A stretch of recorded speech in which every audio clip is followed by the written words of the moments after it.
Welcome to Red TV here on PLZ Soccer. Welcome to the football show. I'm Peter Martin, completely and utterly ashamed of myself, with Alan Ruff, Alison McConnell, and the visionary that is Tam McManus in the post-match analysis of the Scottish Cup final, where Aberdeen did indeed win the Cup final. I don't think any of us expected them to win the Cup final. I think we all thought it was going to be a Celtic win, but only one of us was daft enough to say, if Aberdeen win the Cup, I'll wear the Aberdeen top, and here it is. So, congratulations Aberdeen, well and truly deserved. Here's what's coming up. Stuart Kettlewell appointed Kilmarnock manager on 2-year deal. Brendan Rodgers urges Celtic to look at bigger picture after cup final heartache. Jimmy Thelin believes Scottish Cup triumph gives Aberdeen belief. And Post-Kyogo brands talk on his Tottenham future weird after Europa League win. So, lots to discuss on the programme today. Hopefully you can give us your thoughts as well. A lot of people obviously who are going to be posting their comments on this, but I have to tell you, Ruffy, boy was it difficult to try and think of a shop that would sell an Aberdeen top in the actual central belt. I knew soon, right after the cup final, when the penalty was saved by Mitov, I actually looked and I thought to myself, everybody else is covering all the things, and I'm just thinking, where the am I going to get an Aberdeen top? Am I going to have to drive up to the Granite City and buy one? Where did you eventually get one? I managed to get it in Hamilton. A great guy. He's a big Rangers fan. He's got a lovely retro. I think it's called Quarry Place. He's got a lovely retro shop there, and I spotted this and I thought, well, there you are, saved the day. You know, it was a pretty penny, but it wasn't cheap. But the minute I put it on, the minute I put it on, It's a GoFundMe now. well, the minute I put it on, Alison, I started to feel kind of a, Aberdonian. So, Ruffy, I gave you 34 pence about 2 years ago. If you could give me that back, that would be great. With the interest. Yeah, and I was walking past the farm, and I thought to myself, I might spend half an hour in there, you know. Disappointed you've not got the shorts and socks on. I've got the socks. I've got the Aberdeen socks on. I actually, one of my mates, when I was up at Pittodrie staying over for the weekend, one of my mates said to us, when you're on your way back down, there's a game of five-a-sides. And I said, well, I've only got my trainers with me. So I actually went into the Aberdeen shop, and I thought, to hell with it, I bought myself a pair of Aberdeen shorts and socks, and I couldn't find the shorts. But I thought, listen, I'm taking enough humiliation with the top, for God's sake, I Ruffy. think we need to insist on a photograph. Of what? A full photograph. Yeah? The pants, socks, strip. What do you think? Aye. It should be put out. It has to be put out there. I know. Well, you listen, at least I'm doing it. I've put the top on, which is tough enough for me, to be honest with you. Hugh says a 2XL. Shut it, Hugh. It's a medium. But you have to stick by it, Ali. If you look and you say, I thought Celtic would cuff them 4-0, Yes. It didn't materialise. Aberdeen actually deserve great credit. They did. I think their game plan was spot on. Just wait and wait and wait. Keep it tight, keep it 1-0, put on Morris, see what his pace does, and then get themselves back in it. And then I think they just sat, frustrated Celtic. I have to say, I thought Celtic were flat. I thought they were flat all over the pitch from start to finish. I thought even when the goal went in, and granted it's a scrappy own goal for the first goal of the game, but I thought celebrations were fairly muted. I don't think you can take anything away from Aberdeen. I thought their fans were exceptional at Hampden. I thought they made loads of noise, brought lots of colour. And I think when you see the celebrations and you see the open top bus parade yesterday, and you see what it means to a generation who will never have had that moment before, I think it's hard to begrudge it. Yeah, absolutely. I mean, it was 100,000 fans there yesterday. You can see from some of the pictures in Aberdeen itself. When you get young kids who've never, as you said, sampled seeing Aberdeen win anything, that was absolutely fabulous. But players, especially I felt, Tam, for Graeme Shinnie, it means so much to him. And so many other people who played for Aberdeen, and the fans turned out in great numbers just to cheer them, and that's something that hasn't happened since, it's 35 years, 1990 for God's sake. Yeah, I think it's pretty refreshing for Scottish football, I really do. I think to see a club like Aberdeen, who have been starved of success for such a long time, to win it, you know, at Hampden, you know, I don't think it's healthy that Celtic just win everything every season. Listen, there was a part of me was quite glad that Aberdeen did win it. You know, in the celebrations after it, you see how much it means to people. You know, Celtic would have been home just another treble. You know, I think that was probably the way the players looked at it as well, the way they played. And I thought I agree with Alison, I thought they were flat and poor the whole game, and the substitutions were bizarre for me from the manager. I thought that when Aberdeen put Papagui on, I thought that changed the game. I thought Kevin Nisbet played up front, and the Celtic two centre-halves played 40 yards for Aberdeen's goal because they thought Kevin Nisbet's never going to run that way. When he came on, a couple of times, he didn't really come up, didn't really do much, but he just ran in behind Peter, and that caused Celtic problems. It made them drop deeper. Morris as well. Him as well, Peter. Past. I thought the manager played it perfectly, kept it tight for maybe a half, 60 minutes, and then he put some pace on when the game opened up a wee bit, and that they caused Celtic problems. And as I said, I thought that was a turning point, putting Papagui on, because as I said, he ran in behind and he caused Celtic problems. But the Celtic substitutions for me, I didn't know why he didn't take Bernardo off. I thought I'd have took him off before Engels for a start. He took either off, I'd have kept him on for longer as well. And I just thought the substitutions made Celtic weaker, and Aberdeen's made them stronger, and I thought that was why Aberdeen won the cup. Yeah, I'm going to talk, obviously, get your thoughts on it, Ruffy, as well. But I have to read out some of the messages, because if you're going to wear this top, you might as well get it in the neck, Ali. And Kaiser says, I said on Friday we'd win, and Tam, you said I was on the glue. So a quick apology to him. Sorry, Kaiser. If I'm wearing this, you might as well. And a lot of people are obviously, thanks to Greg Stott, who's said, I hope Peter is going full kit on the show. I've got most of it. I just couldn't find the pair of black Aberdeen shorts that I've got. And Callum says, Peter, your face should be the same colour as your shirt, because you predicted Celtic would win 4-0. Well, with all due respect, I don't think I was the only one, Ruffy, who really kind of stuck his neck out there and looked at all the stats, looked at the evidence of the last 5 games in fact, and thought, Aberdeen don't stand a catch chance in hell here. No, I think we all believed that, obviously, with the results, and they weren't just easy results, they were hammerings, and you have to deal with that. Congratulations, obviously, to Aberdeen, but I thought it was a poor final. Poor final. What does that matter? I know it doesn't matter in the scale of things, but I mean, you'd Celtic trying to win the game, and Aberdeen no one to lose the game, and I think it spoiled it a wee bit. But as Alison said, for giving plus marks to attacking football, you've got to give plus marks to organisation, and that's what they did. They had a game plan. I remember Celtic doing it against Barcelona. Do you remember when they came? Yeah. Celtic had a game plan, and they did exactly what Aberdeen done and got the result.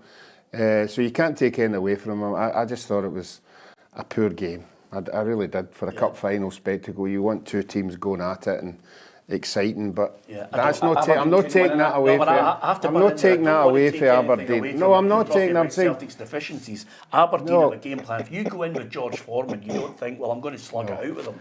No, I said on Friday the only chance Aberdeen would be if 2 or 3 Celtic big players never turned up. Fortunately for Aberdeen, 6 of them never turned up. I don't think the front 3 or the 3 in the midfield turned up at all for Celtic. Yeah, well, I think from the positives, and let's first of all stick with the positives before we analyse Celtic's performance on the day. But if you're looking for managers to come up with a game plan and come up with a formation and look at it and say, well, wait a minute, we're getting in against this side who've scored 19 goals against us. We've only managed to score 4 against them.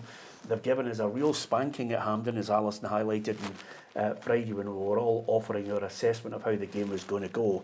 But suddenly he plays a 3-5-2 and he gets them really, really tight to each other. And he said, okay, we'll swap that midfield as well. Try and break us down the flanks. And, I mean, Yang couldn't get past them. They couldn't. He did get past once, and the boy Jensen wiped him out, which incredibly from Don Robertson wasn't a yellow card anyway. Yeah. Continue. I don't know why that wasn't a yellow card. Okay, that sounds a bit petty, to say the least. In my view, I looked at it and I said at one point, we were sitting in the press box and I went, wow, if you looked at overall the 2 best chances, you'd Greg Taylor's 2 shots over the bar, you'd Schlupp who hit the bar, Maida straight Engels. Maida straight through. Engels at the post. Engels hits the post. Meathoff was superb. The goalkeeper was fantastic for him as well. Yeah, I think everything went perfectly for Aberdeen on the day. I think he's learned his lesson. I think Aberdeen were riding a crest of a wave when they played Celtic in the semi-final. They went 4-3-3. They tried to press Celtic high. They got murdered. So that wasn't going to happen again. So they're going to sit in tight. They played Jensen at left full back and Devlin right full back. Then they switched him over. They switched him over a couple of times during the game, Peter. I thought Devlin was magnificent. Aye, he was really, really good. Both of them were quick and they snuffed out the two wide men for Celtic. I thought Nisbet done an unselfish job, kind of dropping back into Callum McGregor. So that was his game plan. Stay in the game, and then you bring your pace on later on. And they brought Papagui on, and they brought Shaden Morris on, and that turned the game for Aberdeen. So you've got to give him credit, the manager. You know, he's took a lot of.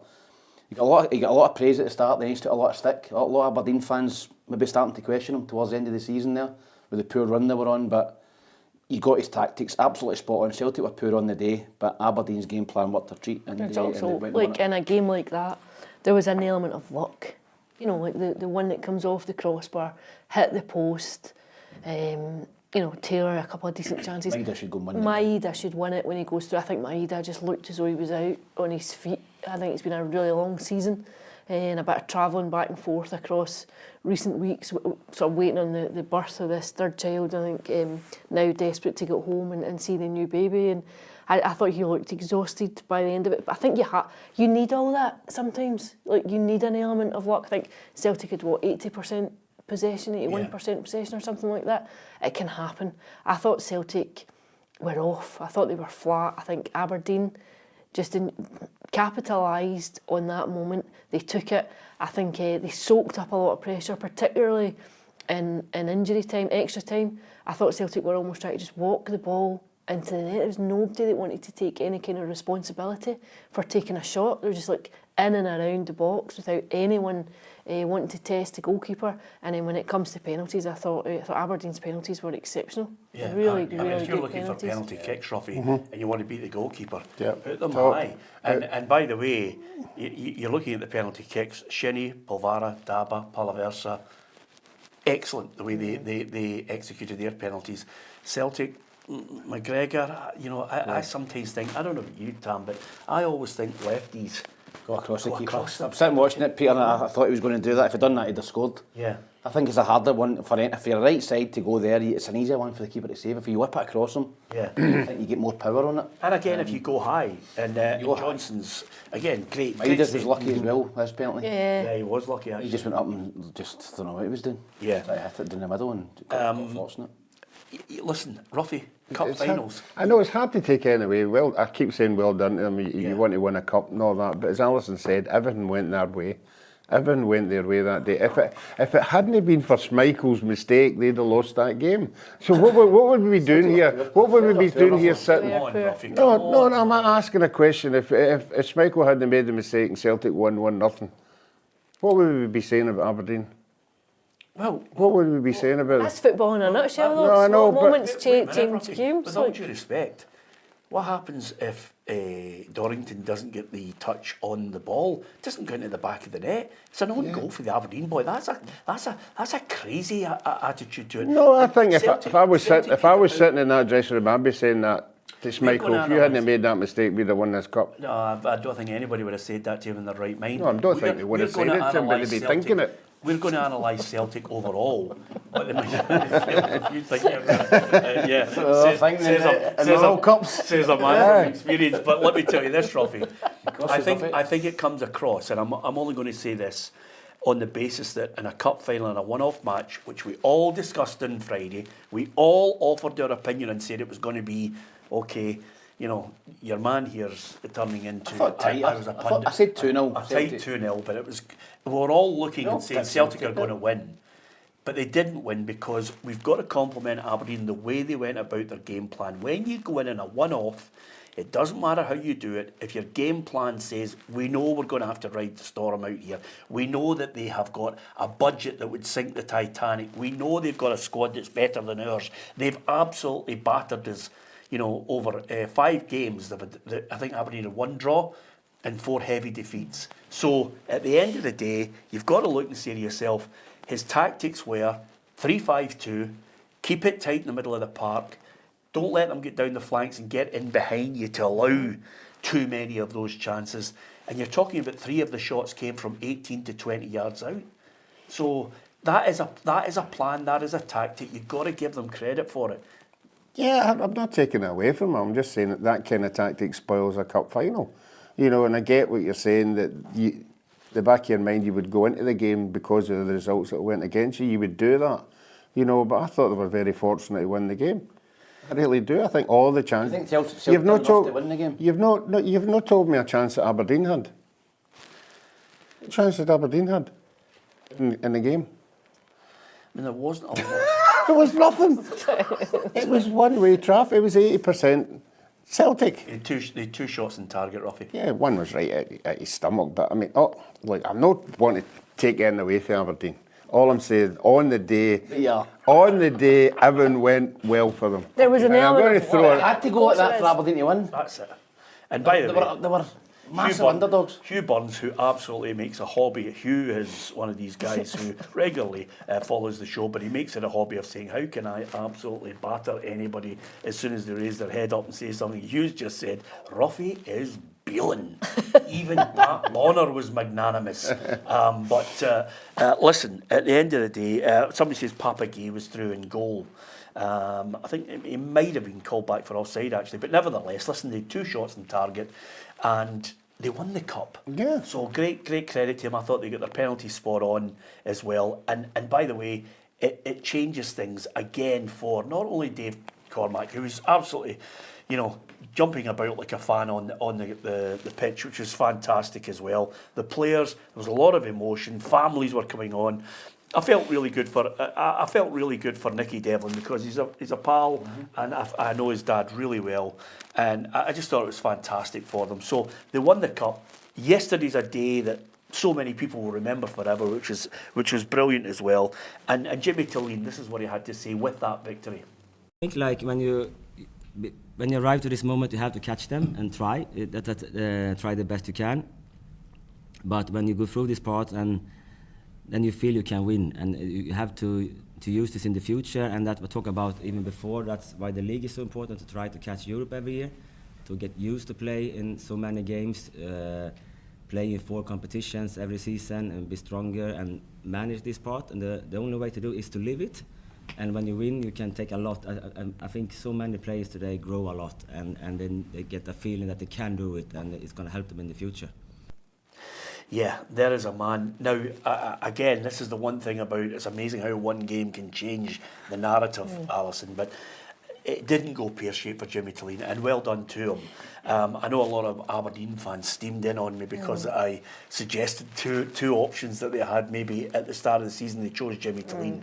But I'm telling you right now, there's a lot of, disillusioned Aberdeen fans before he hit this cup final, and one game could have flipped it the other way. What is he doing? Has he got anything to offer us? There were 12 points clear of Rangers at one point, and suddenly they've ended up 5th. So he's changed that, and he's got a great summer ahead where the manager and the owner's going to back him. Yeah, absolutely. I think it was an important game for him, regardless of outcome. I think there was always going to be a bit of scrutiny. One, to see what he had learned from the previous meeting against Celtic at Hampden, how he was setting up to contain Celtic. I think even had Celtic won that game, for example, like there's a shot goes in the last minute and they win it 2-1 or whatever, had Celtic won it, I think he would still have come out with it with an element of credit for being able to have managed the game, that there was an improvement in performance, that they came close to winning it, blah, blah, blah. The fact that they held on and won it, but I think it changes the optics entirely. Here is a manager who's delivered a trophy that's eluded Aberdeen for 35 years. Here is your moment in the sun. Here is a glorious afternoon for the club, for the city, for the support to go enjoy. And people will forget that there was luck involved. They'll forget the 81% possession that Celtic had at the bar. All that mattered about that game is coming out with the trophy. And what's important for him now is the possibility of changing the culture within that club, to say, here you are, you're a winning dressing room, you're going into the summer, you've banked a trophy, what can you do now next season? You have to take the experience of this and absorb it into your own professionalism and also into the culture of Aberdeen as a club. Where do you go from here to try and sustain some of that? And I think sometimes you probably you need to win a trophy to do that. Ange Postecoglou spoke a bit about it last week after winning the Europa League, kind of similar, saying that this was a club that desperately needed to win something because you've got to change the culture, and the only way you're changing the culture is by going and doing it and doing something. Here's the Dons captain, Graeme Shinnie. There's been many ups and downs this season, and a lot of people probably questioned the manager and questioned the team. But I mean, 5th wasn't the end of the world, but it wasn't where we wanted to be. We were in the fight for 3rd, beating Hibs in the first game of the split, and then ended up finishing 5th, which we weren't happy about. But the season in a whole, it wasn't really bad. But yeah, winning this now has changed everything, and everyone will look at it in a completely different way. If you got beat today, then you probably wouldn't be saying the same thing. So one game can change everything. Yeah, I think, you know, when you're in cup finals, you can wear bucket hats, you can wear anything you want, by the way, because you just look... As long as you win. As long as you win, you look fantastic. I mean, for Graeme, it's really special. I mean, Yeah, I think it's like 10 years to the day or something, isn't it? It's 10 years since they won the cup at Inverness. So, listen, I think he's been a great servant for Aberdeen. I think he's played at left back this season, been criticised at times, but I thought he showed his professionalism, his fitness levels. He played 120 minutes, stepped up, first penalty, bang, put it in the net. Yeah. It's interesting that 2 captains went up first to try and set an example, which doesn't happen very often. Obviously, Callum McGregor missed his, but Shinnie stuck it away. So, yeah, no, delighted for him, and delighted for Aberdeen, but it's an absolute sickener for Hibs. Let's not beat about the bush. Hibs, I was sitting with 2 Hibs fans yesterday watching the game. They were absolutely sick, you know, because basically Celtic, as we know, have had a better Aberdeen all season, and the one game where the Hibs fans needed Celtic to do them a turn was that one. So Hibs going to have to play probably 1 or 2 qualifiers now to try and get into group stages, and that could totally transform not only Aberdeen, who have guaranteed group stage football now with that kitty, playoff to get into the Europa League. Yeah. But if they lose that, they get into the Conference League group Yeah, stage. absolutely. But So can you imagine them getting into the Europa League? Well, the Europa League's is massive money. I mean, they'll probably get battered, but they'll not care. The Conference League, they'll be more competitive, but it's not as much money, so it depends what you're looking for. Well, the good thing about it, Ruffy, is quite simply, if Dave Cormack sticks by it and says, look, I'm going to give you a bit of money, I would absolutely love Aberdeen to get into the Europa League. That is a huge cash injection. Yeah, I think all the Aberdeen supporters will be thinking that as well. You know, what is the next level? Where are we going to? Where's the owner going to take us? You know, because that support deserve everything. That support travel everywhere more than any other support in Scottish football. They're there, and I think any club that they go to, they add money to the opposition. So yeah, I think they're due the owner to do something, and we'll just have to wait and see what he does do. But certainly, they'll have no problem in selling season tickets. Yeah, absolutely. I mean, listen, just before we move on to Celtic, I think we've given, you know, great credit to Aberdeen. Obviously, Ruffy sounded like a spoiled Celtic fan at moments there, but nevertheless, I've got to give credit to the Aberdeen fans.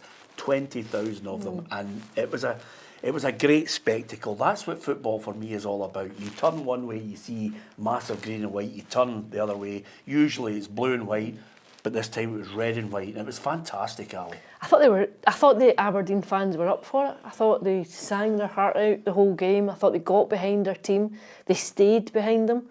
I felt the Celtic fans, a bit like the performance in the pitch, I thought Celtic fans were flat. I thought celebrations felt muted, even when the goal went in. I thought it was just it's like, we're here, where's the trophy? I thought Aberdeen fans, you could sense that they wanted it more. You could sense it meant so much more as well. And I think when it got to the point where the game was nudging towards penalties, and you could feel the tension within the stadium with Celtic are pushing and pushing to try and get a late winner, I thought the Aberdeen fans were the vocal ones. They were the ones that you could hear within the stadium. Ali, I don't know about you, but I wouldn't like to have been a fly in the wall for the guy who was there. But when the cocking through, by the way, could you take the entire set down and burn the treble T-shirts that we've ordered 60,000 of them, and take the set down at Celtic Park because he's just missed a second. I mean, honestly, talk about flat. The thing is, you've got to do that. You're done if you're doing. You're done if you're doing. When we played Livingston in the final, I remember coming in and I seen a big bag of them. We get beat after Livingston, and I seen Hibs League Cup winners. and I was started greeting even more. You've got to do it. It's a collector's item. No, aye. So Absolutely. You should have taken the whole box. You've got to prepare to win it. So Yeah. I Now, get that. let's put things in. Let's put things. Well, Les, I'm going to batter you for this one. Les, praising fans for disgraceful scenes, invading the pitch, flares on the pitch, double standards, not double standards. Les, get his piece. Aberdeen fans, if there were a few down at the far corner who actually managed to breach the advertising board fine. But they weren't. There wasn't full-scale riots here, and they were just quickly ushered back to their seats. You can actually have people who go onto a pitch and don't cause trouble. Not that I'm condoning it or saying it's the Few thing boys to are taking do. selfies now. I've seen that. Yeah, absolutely. Listen, at the end of the day, the flip side of that, we will be going to Kilmarnock to speak to Blair Malloy shortly on the new manager there, Stuart Kettlewell. But the flip side of it all is Brendan Rodgers. It wasn't the treble, it was the double. This is the Celtic manager. Yeah, I said to the players, I think if we look at this game, first of all, I think that we didn't play to our level and our standard, and so that's a big disappointment. So we can't blame anyone, we can only look at ourselves. But the bigger picture, we've won 2 out of 3 domestic trophies, progressed in Europe, and now's the time to go away with your families, because they will need them, and it's important that they have that time to reflect. And then after a few weeks, they'll realise that, okay, we missed a chance today to win the 3 trophies, but still we'll be consistently very good over the course of the season, and then we come back re-motivated and renew the motivation in the summer. I mean, I did ask Brendan Rodgers if it was going to be difficult after such a defeat to try and put things in perspective.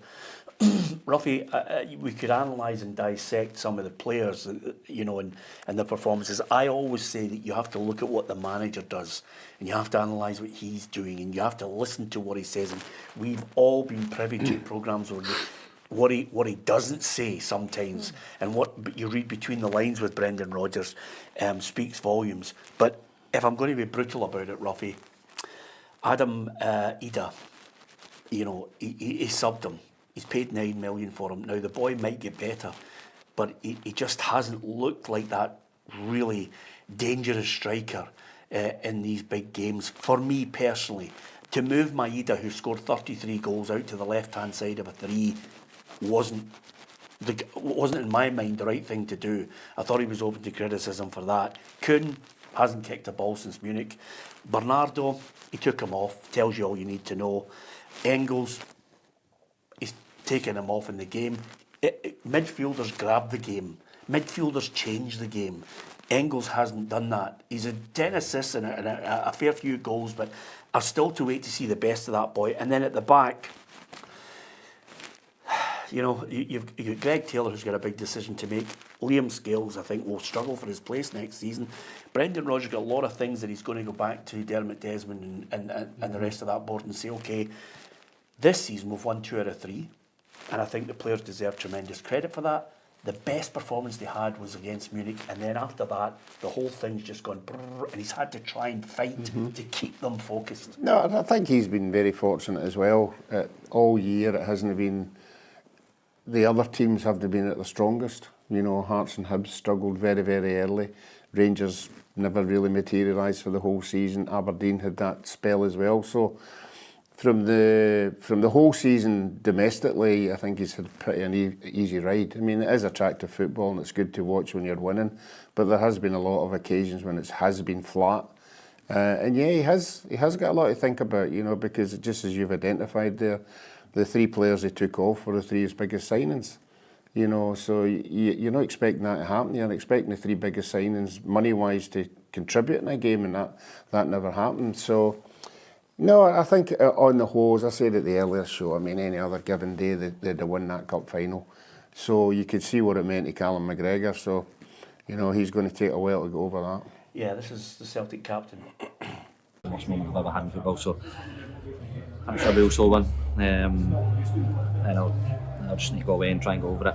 and come back next year and be stronger. So we didn't do enough in the game to deserve it, and then when you get to penalties, it's a bit of a lottery. And the last few times we've come out on the right side of it, and today we didn't.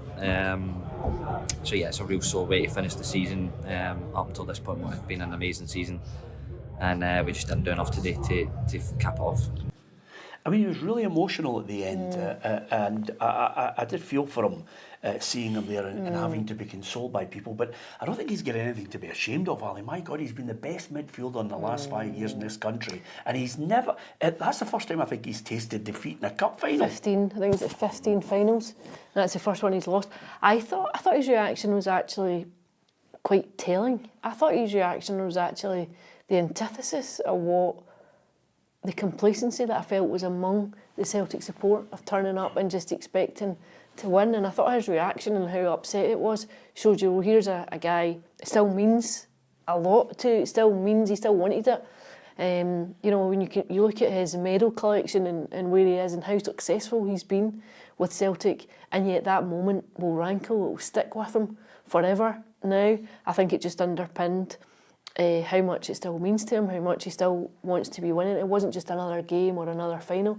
He will have more moments like that, I'm sure of it, before his career's come to a close, but you could see it was sore. Yeah, the one thing I was going to... Antithesis means opposite.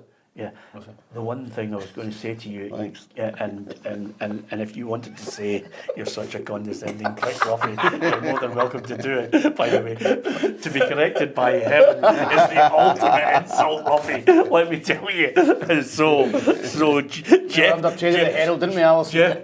Jeffrey has been corrected by Bungle. It's unbelievable. Anyway, can I just say at this point, though, as far as Celtic are concerned, I think, put it in perspective, they've won a double, they've played some really good football. I think Brendan has fulfilled the remit, because the Champions League after Dortmund, was nothing but great credit for him. Some of the football was, great to watch, and I think Celtic fans, those that are not entitled, will put it in perspective and say it's a double. They've won the league again. They've got a huge kitty of money coming, as well as millions in the bank. I think you'll look and say, right, okay, chaps the door, Dermot, back me and give me 3 or 4 other quality players, and you go again. Yeah, I think they've played really good football up to a point, Peter, and that was Bayern Munich away. I don't think they have since then. Yeah. I think they've, after that game, they've probably thought, right, okay, we're going to win the league, we'll probably win the cups, and I think there's been a real drop off of performances, hunger levels, everything culminating in yesterday. So I think there is a big summer ahead. Obviously Kieran Tierney's coming in, which could be a fantastic signing if he keeps himself fit. Listen, he's a tremendous left back, definitely better than what they've got if he stays fit. And you're right, they've got to sign another 2 or 3. That's going to cost money, £9-10 million players. Just come back to what you said about the substitutions. I thought taking Engels and Eider off, £20 million in a cup final is telling for Brendan Rodgers. I don't know if it's a message to the board or whatever, but to take those 2 guys off in a cup final at 1-0, I thought... But they're not good. They weren't good enough. I know, Peter, but you still keep them on. I would have persevered. You keep them on, Peter. You spent £20 million in 2 players, and you bring a kid on, Johnny Kenny. No, but do you want me to tell you something? The last point on this, because I want to move on and try and get as much in elsewhere on this. And the last point that I think, Ruffy, is well worthy of any of you who want to chip in. You've got to give Celtic credit for what they've achieved. I thought they played the best football I've seen in a long time for them in that stadium. But this is the point I'm making of where it didn't actually go according to plan for Brendan Rodgers in the treble. You cannot sell your best striker in a January transfer window and not replace him. They left the manager exposed to a game that they might have won in Munich had they replaced him with an option of a striker to replace Kyogo's goals. There are times when he might have been off the boil, but Kyogo as a player was somebody that could score goals. He could score them against Rangers, he could score them in big games. They exposed themselves in Munich when they didn't have anybody to call on, and they exposed themselves again because, quite simply, they couldn't break them down. They couldn't get that movement that Kyogo, and when he wasn't there, they didn't replace him. And I thought that was the most telling part of it all. I thought they were very fortunate that when Kyogo went, that Maeda stepped up to the plate. Yeah. If Maeda hadn't had the fantastic season he had and scored the amount of goals that he scored, because I don't think we all thought he was going to be that prolific. I think if he'd have went a bit flat, then all hell would have broke loose with that move that you're talking about. But he did come up with the goals, and I think that was an easy get for them, you know, to say, well, Maeda's scoring the goals, we don't need anybody else. We don't Paul need to spend more Brady's just money. made a great point, which Tam has just highlighted here. Brendan played Liam Scales ahead of a £6 million centre-half that he bought.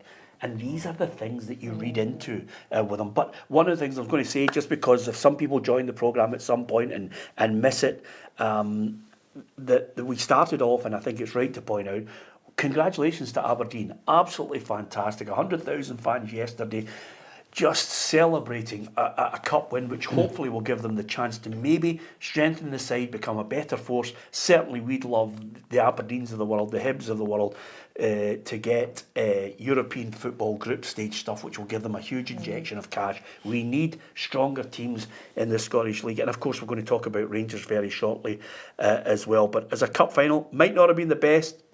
Dons fans don't care. I certainly care because I opened my big fat gob on Friday and it's prompted me to wear a strip that probably I would never have worn in a month or Sundays. but you got to stand, you got to take it in the chin, Tam, haven't you? You have, and to be fair, you've stood by it. Yeah, absolutely. I think I'm He's still due got his coppers on there Yeah. as well, by the way. I think I'm still due a bottle of wine. Shinnies. You are due a bottle of wine, Ali. That January. I'll Yeah, you get- took a while to pay that debt up. I'll get you a bottle of wine. Yeah, well done. Tonic wine. I think Nothing like Ali with a big long memory. most of the listeners and the viewers would be absolutely wishing you hadn't promised a Gary Lineker. Yeah, I'm One of the viewers is. You should be happy with that strip. to be fair, my gob has already got me in trouble. We're still barred from one club. Long way to go. Anyway. Not sure that toppled to you. I've paid my debt. I've said I would wear it if Aberdeen won the cup. And they did, so well done to them. Okay, you can give us your thoughts. We'll read out some of your points because it is indeed always good to take it in the neck, as quite a few people have. But congratulations to Aberdeen. I think they win the cup. And as Ken Dalglish mentioned on many an occasion, who cares about possession? Who cares about chances, target, the lot? At the end of the day, if it says that you've won the cup or you've won the game, that's all that will be in the history books. And for Aberdeen, they are Scottish Cup champions, so well done to them. Elsewhere, there are people hoping that there can be a change in fortunes. What about down at Kilmarnock? Blair, Stuart Kettlewell, red hot tip. Well done to Scott Burns, actually, the journalist who predicted that he was going to get the job. He's in there. And I would imagine delighted to be back in Scottish football, Blair. Good afternoon, Peter. I must say, red is very much your colour on the studio today. You joined me this afternoon in the Kilmarnock press room. I just came in here to get out of that howling Ayrshire wind this afternoon. But the man who will sit in this seat behind me at the press conference seat for the next 2 years is Stuart Kettlewell. He today has been announced as Derek McInnes's successor as Kilmarnock manager. And here's what he had to say this afternoon on taking the job. I think what was always important to me, I have been offered jobs since I came out of Motherwell, but what was always important to me was to try and get the right fit for me. That might never come along. You know, I have said that to one or two people. You know, how I would like to move a football club forward really connects with, you know, what Kilmarnock have done here. And I need to stress that as well. It's adding to the work that's been done. I think often when you come in as a manager, it's you know, I found myself coming in sort of bottom of the league and prospects maybe not looking great at Motherwell, and very quickly as a group we turned that around. It's a different prospect here.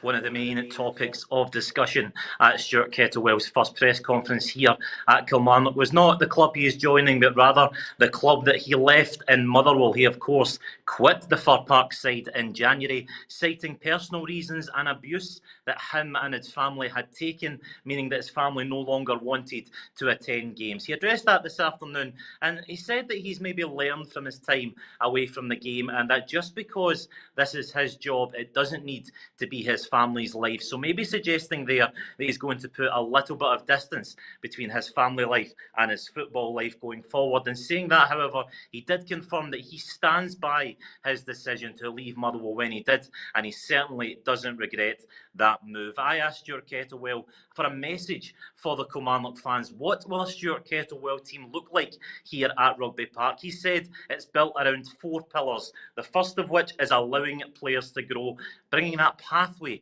for young players into the first team. He cited David Watson as, of course, an exciting young talent here at Kilmarnock. He's got a track record with that, doing that with Lennon Miller at Motherwell. Secondly, he said this team will be organised. He said that these players will know everything that they need to know going into all of these games, especially in this very tricky Scottish Premiership season to come. Thirdly, he said that his team will have a never say die attitude and they will keep going until the last minute. And fourth, he said that they will have to be versatile in this top division.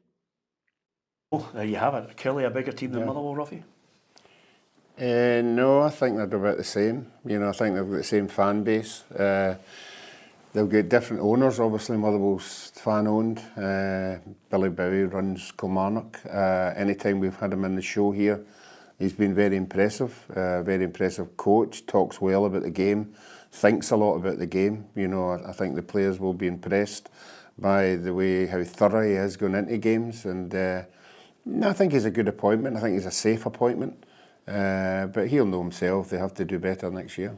Yeah, listen, I think he's a more experienced coach now. He's had highs and lows in it all. I think he deserves credit for what he achieved at Motherwell. I certainly was slightly surprised by his decision based on the fact that he decided to get out. Some people thought he was maybe clever getting out because he looked at what was unfolding at Motherwell and thought, maybe I've got them to the ceiling point. But, Michael Wimmer proved that that's not the case. Yeah, I think he left them when they were in the top 6. And I think that's maybe clever timing from him.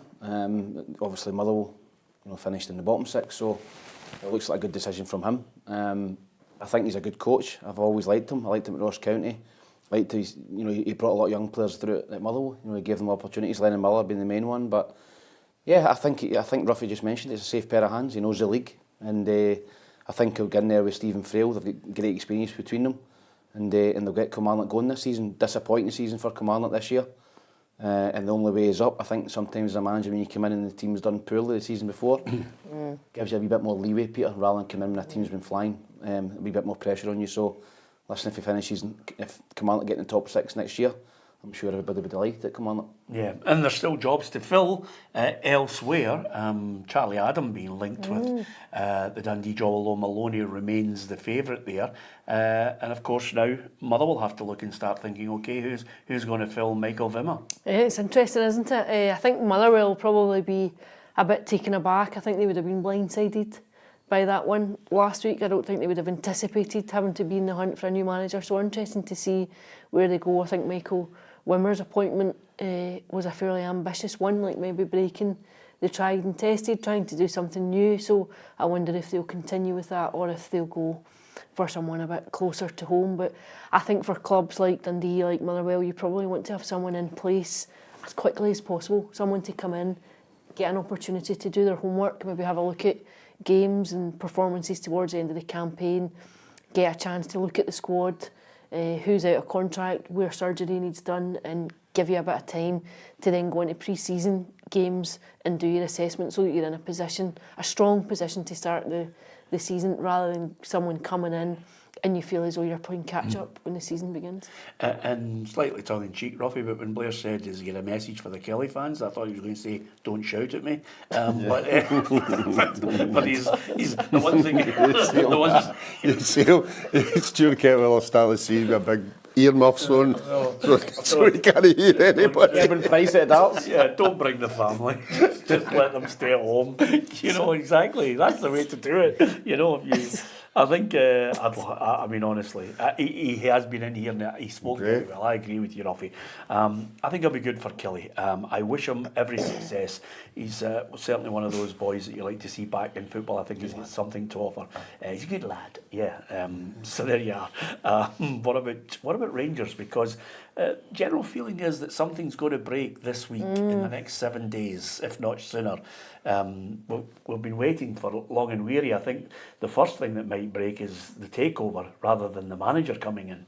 Yeah, I think that's got to break first, Peter. I think that they'll obviously have the say in bringing the manager in, Kevin Thelwell. So, yeah, I think it's dragged on a little bit. But when you look at the intricacies of the deal, different clubs involved, different people involved. So, I think it was always going to take time. But I think the Rangers fans will be wanting it done as quick as possible, Peter. They've obviously got qualifier. They've got the season starting fairly shortly after the summer. So, they'll want a new manager in and new players in. Because that squad, for me, needs gutted. You know, you need a lot of players out.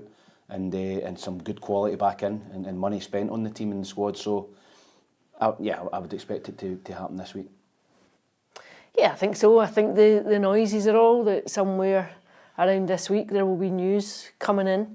I think I'd agree. I think the takeover, I think, can be fairly complex given the legalities and business legalities of things. It was always going to be fairly drawn out, I think. And I'm not an expert on any kind of business law, legal side of things, but I think it was always going to be fairly drawn out given the complexities involved. The manager, I think, all the signs point to the fact that it's about, you know, crossing T's and dotting I's now, and that an appointment is imminent. Yeah, and when they get that takeover, they'll be hanging on. The Rangers fans will be hanging on their every word with regards to, if they don't know it now, they'll definitely know that the remit from the first press conference is, tell us we're going to win the league in the first season.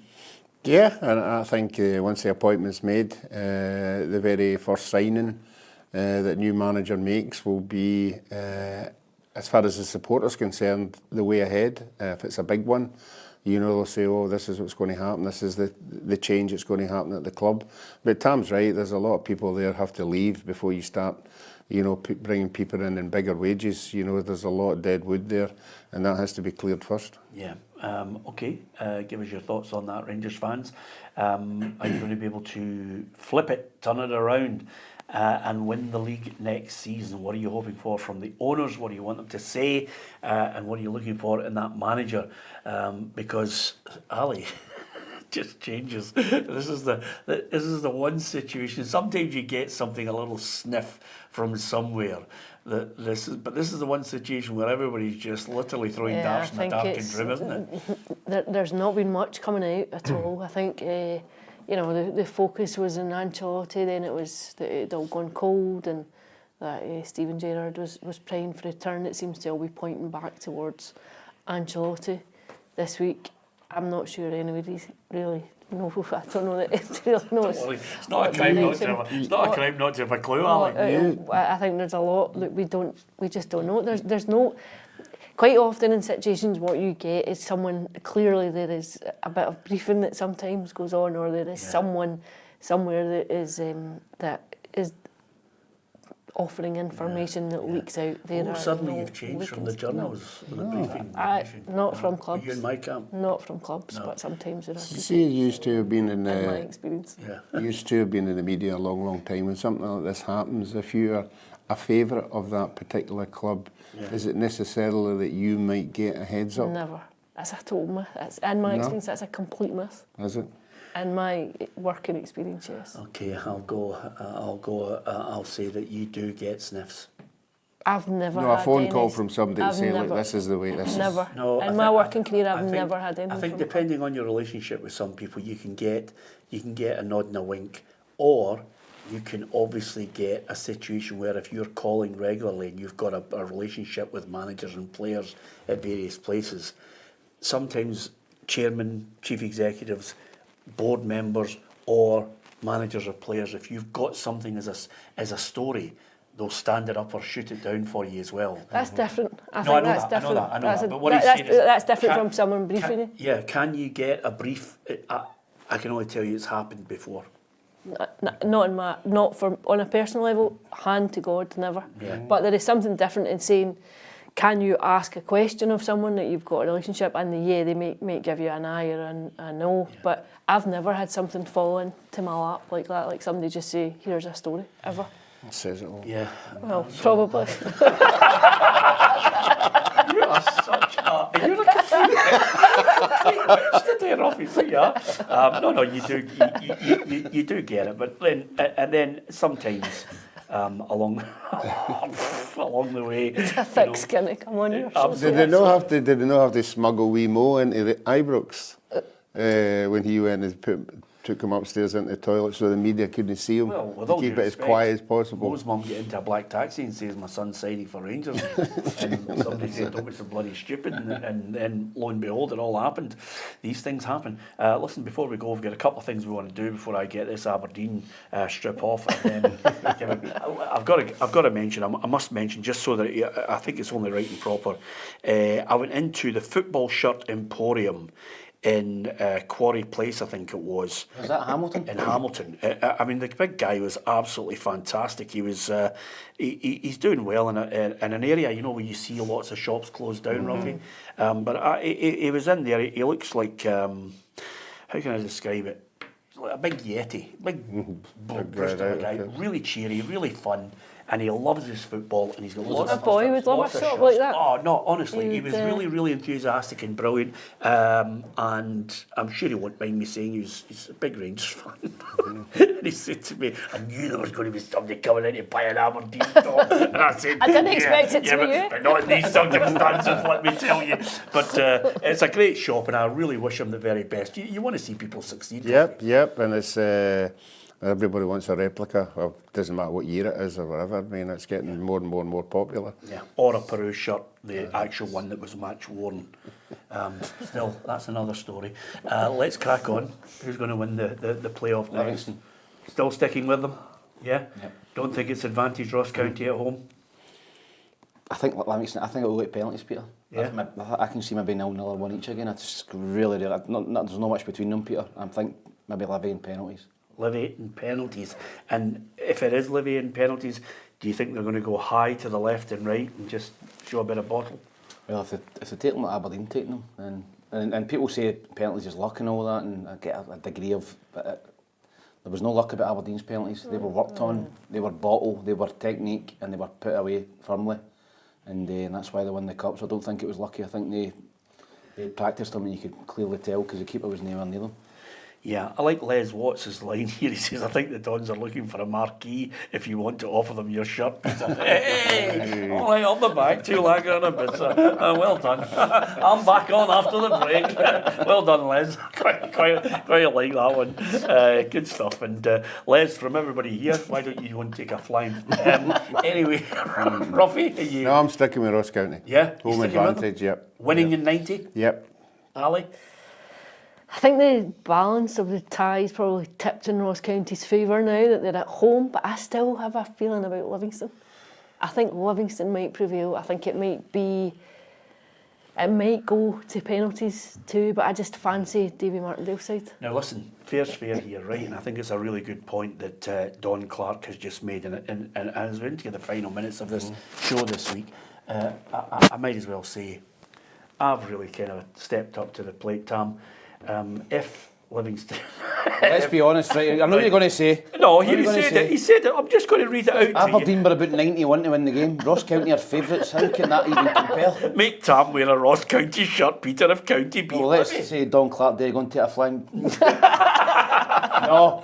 Ali, would you? No. Not at all. It's a tight game. It's a 50-50. It's a tight I shirt. think Exactly. I think if Ross County win the game, he should be wearing a heart strap. No, I don't think that'll happen. Shut up. Yeah, absolutely.